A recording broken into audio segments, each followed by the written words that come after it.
আরে আপনি কে? আমি আল্লাহর ফেরেশতা। আমার এই অবস্থা কেন?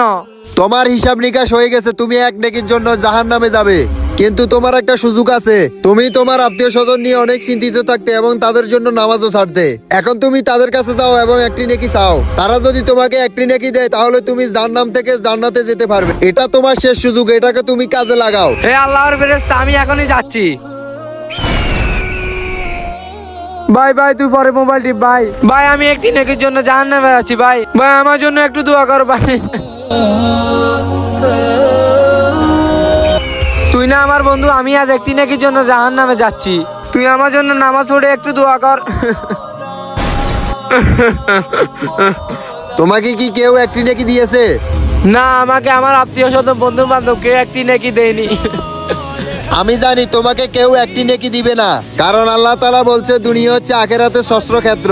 তুমি দুনিয়াতে যে কর্ম করবা আখিরাতে সে কর্মের ফল ভোগ করবা। তাই সবকিছুর আগে আল্লাহর ইবাদত করো। ভিডিওটি ভালো লাগলে চ্যানেলটি অবশ্যই সাবস্ক্রাইব করুন।